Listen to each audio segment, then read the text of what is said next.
কিছু দিন থাকে সারাদিন রান্নাঘরেই কাটাতে হয়। আজকের দিনটা হচ্ছে সেরকম। আজকে সকালের নাস্তায় প্রথমবারের মতো কাউনের চাল রান্না করছি। এর আগে কখনোই আমার কাউনের চাল রান্না করা হয় নাই। হ্যালো এভরিওয়ান, আসসালামু আলাইকুম। কি অবস্থা সবার, কেমন আছেন?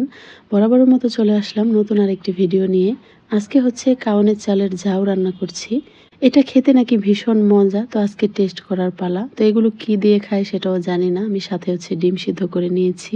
আগে অনেকবার কাউন দেখেছিলাম কিন্তু কখনো রান্না করে খাওয়া হয়নি, তবে খেতে মোটামুটি ভালোই। কাউনের চাল দিয়ে পিঠা বানিয়ে খেলে নাকি আরো বেশি ভালো লাগে। তো যাই হোক, আমি সব কাজকর্ম সেরে চলে আসলাম দুপুরে রান্না করতে। আজকে হচ্ছে সবার পছন্দের বিরিয়ানি রান্না করব। প্রথমে আমি পেঁয়াজের বেরেস্তা করে নিয়েছি, কিছুটা তুলে রেখে দিলাম, আর বাকি পেঁয়াজের বেরেস্তার মধ্যে আমি গরুর মাংসটা ঢেলে দিলাম। গরুর মাংসটা আমি আগে কেটে ধুয়ে পানি ঝরিয়ে রেখেছিলাম। একটু নেড়ে চেড়ে নিলাম যাতে নিচে যে পেঁয়াজগুলো থাকে সেটা বেশি পুড়ে না যায়, কারণ তেলগুলো অনেক গরম ছিল।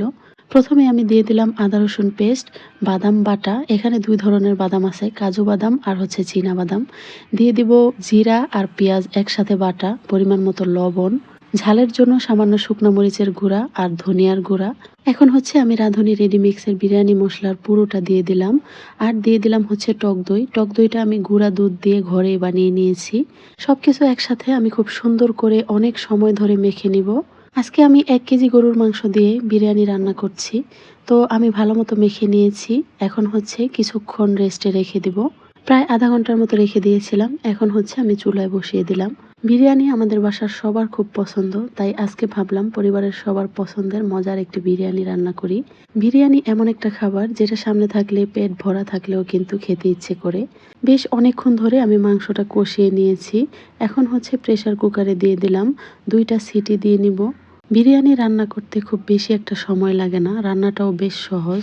কিন্তু টেবিলে পরিবেশন করার পর মনে হয় আজ বুঝি অনেক আয়োজন করে রান্নাটা করেছি। ছুটির দিন মানেই যেন পরিবারের সবাইকে একটু বেশি সময় দেওয়া। আর ছুটির দিনে আমার চেষ্টা থাকে পরিবারের সবাই যে খাবারগুলো পছন্দ করে সেগুলোর মধ্যে থেকে কিছু একটা রান্না করা। বিশেষ করে আমার বাচ্চা বিরিয়ানি, পোলাও আর রোস্ট খুব পছন্দ করে। তাই ওর পছন্দের খাবারগুলো রান্না করতে আমার বেশ ভালো লাগে।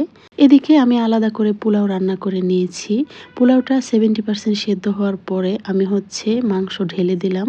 সবকিছু একসাথে মিক্স করে কিছুক্ষণ দমে রেখে দিয়েছিলাম। এখন হচ্ছে উপরে দিয়ে দিলাম কিশমিশ, পেঁয়াজের বেরেস্তা আর ঘি। পোলাও রান্না করার সময় আমি বাদাম আর কিশমিশ বাটা আর সাথে হচ্ছে গুঁড়া দুধও দিয়ে দিছিলাম। সবকিছু একসাথে আমি ভালো করে মিক্স করে নিচ্ছি। দেখতে পাচ্ছেন বিরিয়ানিটা দেখতেই মাশাআল্লাহ খুবই সুন্দর হয়েছে। এখানে আমি 1 কেজির কম পোলার চাল নিয়েছি। কাঁচামরিচ দিতে ভুলে গিয়েছিলাম, আমি কাঁচামরিচটাও দিয়ে দিয়েছি। অনেকক্ষণ দমে রাখার পর দেখতে পাচ্ছেন বিরিয়ানি কিন্তু একদম রেডি। রান্নাবান্না কমপ্লিট, এখন হচ্ছে পরিবেশন করার পালা। বিরিয়ানির স্মেলটা পুরো ঘর ছড়িয়ে গিয়েছে। আর দেখতে পাচ্ছেন বিরিয়ানিটা কত সুন্দর ঝরঝরে হয়েছে, চালগুলো একদম আলাদা আলাদা। দেখতে যেমন সুন্দর হয়েছে, খেতেও ইনশাল্লাহ তেমনই মজা হবে। আপনাদের কার কার বিরিয়ানি পছন্দ অবশ্যই কমেন্টে জানাবেন। কিছু দিন যায় মনে হয় যেন সারাদিন শুধু রান্নাঘরেই কেটে গেল। একটার পর একটা রান্না, ঘরের কাজ সব মিলিয়ে নিজের জন্য একটু সময় বের করাই যেন কঠিন হয়ে যায়। বিকেলবেলা চলে আসলাম কেক বানাতে, কারণ কালকে আবার আমার বাচ্চার টিফিনে দিতে হবে। ওর পছন্দের কিছু একটা নিজের হাতে বানিয়ে দিতে পারলে আমারও ভালো লাগে। আমি একটু বেশি করেই বানাচ্ছি, কারণ বেশ কয়েকদিন টিফিনের জন্য কোনো টেনশন থাকবে না। সত্যি বলতে মাঝে মাঝে কোনো কাজ করতে একদমই ইচ্ছে করে না, মনে হয় আজকে আর কিছুই করব না, একটু বিশ্রাম নেই। কিন্তু সংসার তো আর থেমে থাকে না। নিজের জন্য কোনো কিছু করতে ইচ্ছে না করলেও পরিবারের কথা চিন্তা করে উঠে পড়তে হয়। বাচ্চার জন্য, পরিবারের সবার জন্য ভালো কিছু করার ইচ্ছাটাই আবার নতুন করে কাজ করার শক্তি দেয়। হয়তো এভাবেই আমাদের প্রতিদিনের ছোট ছোট কাজের মধ্যে লুকিয়ে থাকে ফ্যামিলির প্রতি ভালোবাসা। কেউ হয়তো আলাদা করে বোঝাতেও পারবে না, কিন্তু একটা মায়ের কাছে সন্তানের জন্য নিজের হাতে কিছু করে দেওয়ার আনন্দটাই সত্যি অন্যরকম। একটা সময় আমার বাচ্চা বাহিরে থেকে কিনে দেয়া টিফিন খুব আগ্রহ করে নিয়ে যেত, কিন্তু একদিনের কেকের মধ্যে পোকা পাওয়ার পর থেকে ওর মধ্যে একটা ভয় ঢুকে গেছে। এখন বাইরে থেকে কিছু কিনে দিলে অনেক সময় খেতেই চায় না। সত্যি বলতে সেই ঘটনার পর আমিও চাই না শুধু আমার একটু কষ্ট কম হবে বলে বাচ্চাকে এমন কিছু খাওয়াতে যেটা ওর জন্য ভালো নাও হতে পারে। যত কাজে থাকুক মাঝে মাঝে নিজের একটু বিশ্রাম কম হলেও চেষ্টা করি ওর জন্য কিছু খাবার বাসায় তৈরি করে রাখতে। এই বাটার পাউন্ড কেকটা এত মজা হয় যেন বানানোর সাথে সাথে অর্ধেকটা শেষ হয়ে যায়। ওভেন থেকে বের করে কিছুক্ষণ ঠান্ডা করে নিয়েছি। এখন হচ্ছে আমি সাথে সাথেই কেটে নিচ্ছি। সাথে সাথে বের করার ফলে একটু ভেঙেও গেছে। আর কেকটা যেহেতু অনেক সফট এই জন্য আরো বেশি ভেঙে যাচ্ছিল। কেকটা কতটা সুন্দর ও পারফেক্ট হয়েছে সেটা দেখলেই বোঝা যাচ্ছে। যেহেতু আমি স্পঞ্জ কেকের মোল্ডে বানিয়েছি এই জন্য হচ্ছে আমি মাঝখান দিয়ে কেটে তারপর হচ্ছে স্লাইস করে নিচ্ছি।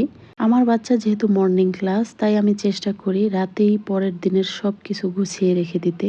সবকিছু গুছিয়ে রেখে দিলে সকালে তেমন কোনো রাশ থাকে না।